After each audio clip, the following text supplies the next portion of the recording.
सभी का एक बार फिर से हार्दिक स्वागत है।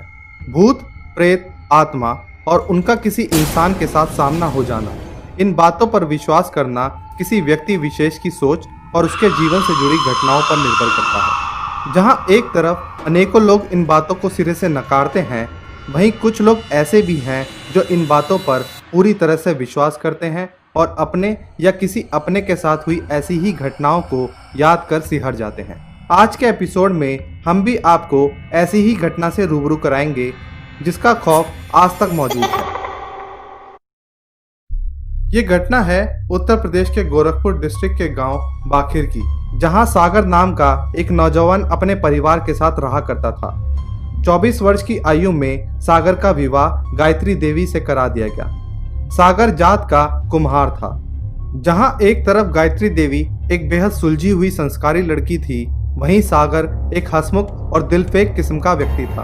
अपनी चपलता और हंसमुख मिजाज के चलते सागर आसपास के गांव में भी चर्चित था और अपने इसी हंसमुख व्यवहार के चलते गांव की महिलाओं को वो अपनी ओर आकर्षित कर लेता था। लड़कपन से ही सागर के गांव की कई लड़कियों के साथ प्रेम संबंध थे।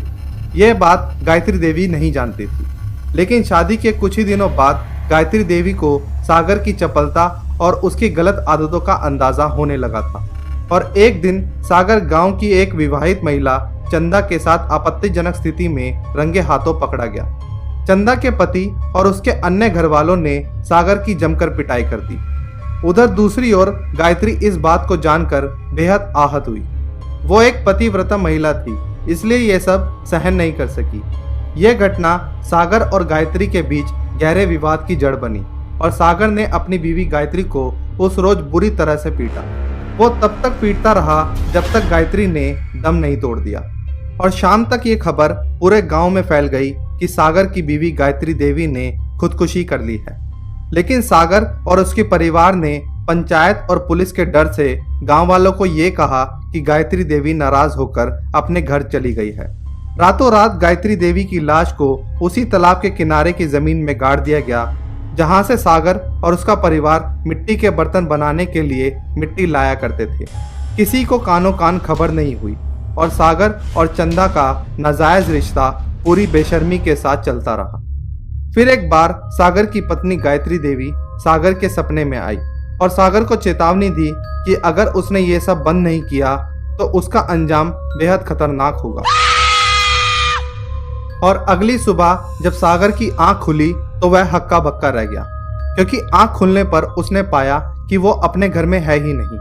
वो उसी तालाब के किनारे पर था जहां गायत्री देवी को गाड़ा गया था और उसका पूरा शरीर तालाब की मिट्टी और इंसानी मल से सना हुआ था। सागर को कुछ भी समझ में नहीं आ रहा था कि आखिर वो यहाँ आया कैसे। वो सोया तो अपने घर पर था, लेकिन जागा तालाब के किनारे। सागर इसी दुविधा में था, लेकिन कोई उसे देख ना ले, इसी डर से उसने वहीं तालाब में स्नान किया और खुद को साफ किया और बिना किसी को कुछ भी बताए वापस घर लौट आया। लेकिन शाम होते होते उसने ये बात अपनी प्रेमिका चंदा को बता दी, जिसे सुनकर चंदा बेहद डरी हुई थी। जैसे तैसे वो शाम बीती और फिर एक गहरी काली रात का आगाज हुआ। सागर डरा सहमा सा अपने घर आकर सो गया, लेकिन अगली सुबह सागर अपने घर से लापता था। उसके घर वालों और अन्य गांव वालों ने उसे हर जगह ढूंढा, लेकिन सागर का कोई अता पता नहीं मिला। पूरा गांव सकते में था। सागर के यकायक घर से गायब होने की घटना का असल कारण किसी को समझ नहीं आ रहा था। वो दिन गुजरा, फिर रात घिराई, सागर अब भी लापता था।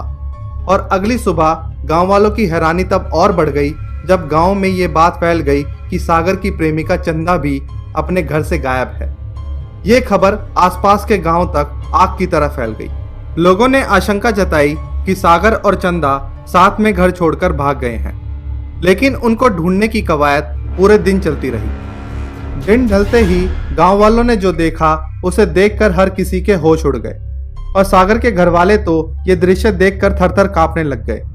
उसी तालाब के पास मिट्टी और मल में सनी सागर की लाश पड़ी थी और उससे कुछ ही दूरी पर चंदा की लाश पानी में तैर रही थी। तालाब के दूसरे छोर पर एक और लाश मौजूद थी, जो कि सागर की पत्नी गायत्री देवी की थी।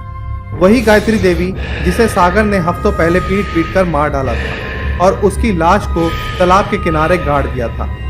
गायत्री देवी की लाश अब भी ताज़ी लग रही थी, जबकि असल में उसे मरे हुए काफ़ी दिन बीत चुके थे। उससे भी ज़्यादा हैरान कर देने वाली बात यह थी कि आखिर जिस लाश को ज़मीन में गाड़ दिया गया था वो खुद ब खुद बाहर कैसे आई। जिसने ये मंजर देखा था वह अंदर तक दहल चुका था। गांव के लोग सकते में थे और किसी को कुछ भी नहीं समझ में आ रहा था। लेकिन इस घटना से सबसे ज़्यादा प्रभावित सागर का परिवार था, क्योंकि सिर्फ उनको पता था कि गायत्री की हत्या कब और कैसे हुई थी। बाकी गांव वाले अब भी असल हकीकत से अनजान थे। लेकिन धीरे धीरे गायत्री देवी की मौत का राज भी खुल गया। पर सागर के परिवार वालों के लिए यह एक बेहद डरावनी गुत्थी थी। इस पूरे प्रकरण में ऐसे अनेकों अनसुलझे सवाल थे जिनका जवाब किसी के पास नहीं था। आखिर सागर पूरा एक दिन कहाँ गायब था? जिस दिन सागर लापता हुआ उस दिन तालाब के आसपास भी उसे ढूंढा गया था, पर वो तालाब के आसपास नहीं मिला। आखिर मौत से पहली रात सागर तालाब कैसे पहुंचा? कई दिनों पहले मर चुकी गायत्री देवी की लाश अब भी ताज़ा कैसे थी? और उसकी लाश को जहां गाड़ा गया था वहां से वो बाहर कैसे आई? और चंदा को अगली रात तालाब तक कौन ले गया? ये कुछ ऐसे सवाल हैं जिनका जवाब आज तक किसी को नहीं मिला, और ना ही कोई इन सवालों के जवाब तलाशने की कभी हिम्मत कर पाया।